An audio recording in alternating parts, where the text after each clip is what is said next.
in Iran will be out of business, burning, exploding, and never to be used again. I mean, complete demolition by 12 o'clock. And it'll happen over a period of 4 hours if we wanted to. We don't want that to happen.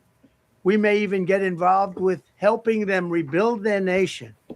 And you know what? If that's the case, the last thing we want to do is start with power plants, which are among the most expensive thing, and bridges. You saw the bridge. The bridge one, we were very close to a deal. And then I got a call from Mr. Witkoff, Mr. Kushner, and JD saying, I think they're breaking the deal. I said, tell them that's okay. Don't worry about it. But tell them to look out their window and watch. And within 45 minutes, I gave the order to knock out the biggest bridge. I gave the order, knock out the biggest bridge in, I believe, the Middle East, but the biggest bridge in Iran. And within 10 minutes after I gave that order, that bridge was over. So do I want to do that? No. Do I want to destroy their infrastructure? No. It will take them 100 years to rebuild. Right? Pretty amazing. Pretty amazing. And these two gentlemen have been, from day one, they've been perfecto. You know, I got to know General Kane in my first term because he was able to take out ISIS in 4 weeks instead of the 4-year projection that was given to me by other much lesser generals. And I said, you know, if I ever do this again, that's going to be the head of my Joint Chiefs of Staff. And we worked it that way, didn't we? And it's amazing. He took out ISIS. We defeated ISIS in 4 weeks. I was told it would take 4 years. I flew to Iraq to find out with the greatest equipment in the world, why would it take 4 years? And he told me, sir, it won't. It'll take 4 weeks and you'll have time left over. And that's exactly what happened. So he's great. And Pete, all I can say is that he was treated very unfairly. And now those same people that treated him unfairly, that fought against him, they called me up saying, what a great choice he was. They said, well, what happened during his nomination? What happened to you? I'm telling you, people that were not for him, senators, friends of mine, sir, I don't think you're doing the right thing. Now they're calling me up. What a choice.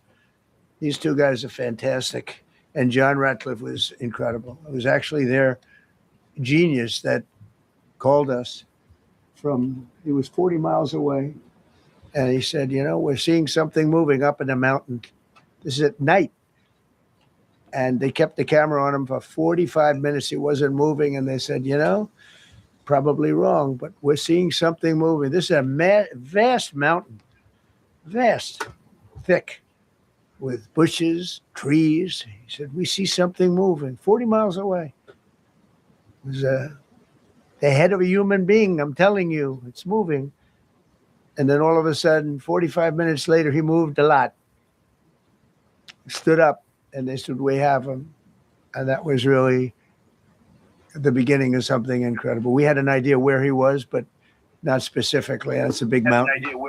So I want to thank the CIA too. I don't think they get enough credit for the great job they've done. Yes, please. Thank you very much, Mr. President, for this great opportunity. The country has super army. You make a difference, Mr. President. Thank you for your greatest leadership. I have two quick questions, Mr. President.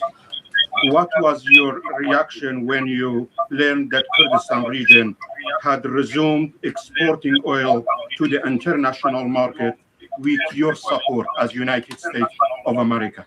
Well, I expected that. We've gotten along with the Kurds for a long time, so I expected that. Another question, what would be your reaction if the Iranian people rise up against their regime during a ceasefire, Mr. President? Well, they should do it, but again, the consequences are great. I mean, they were told if you protest, you will be shot immediately.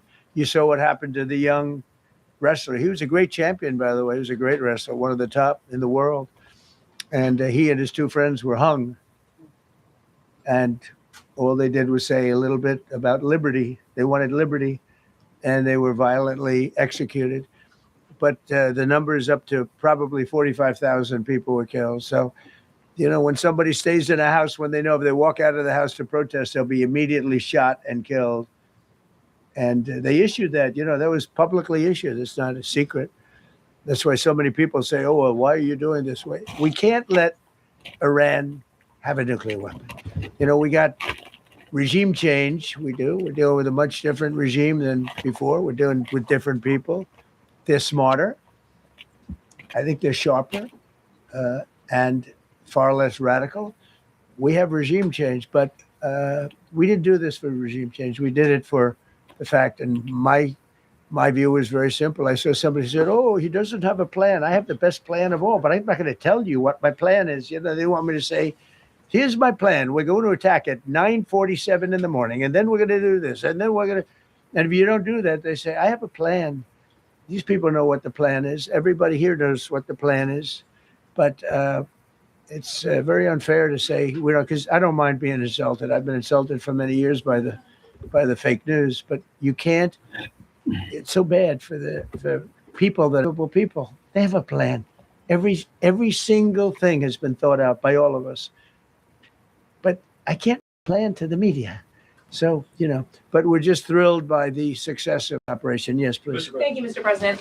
You said Iranians would be mad if you stopped these attacks, but why would they want you to blow up their infrastructure, to cut off their power? Wouldn't that be punishing Iranians for the actions of the regime? They would be willing to, and it's suffering. They would be willing to suffer that in order to have freedom.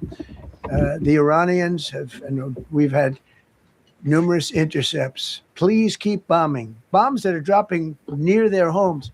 Please keep bombing. Do it. And these are people that are living where the bombs are exploding. And when we leave and we're not hitting those areas, they're saying, please come back, come back, come back. These are the people. I don't know what they do. All I can tell you is they want freedom. They have lived in a world that you know nothing about. It's a violent, horrible world where if you protest, you are shot. Remember the great woman protests where they had 400,000, 500,000 women, and they were all enthused and they were going to protest, and everybody said, oh, the regime's going to come to an end. And then all of a sudden, boom, boom, 5, 6 different areas. A woman would go down right between the eyes. They had snipers. They had 5 snipers. That's all it took.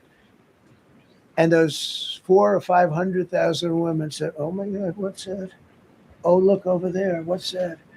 A woman shot right between the eyes.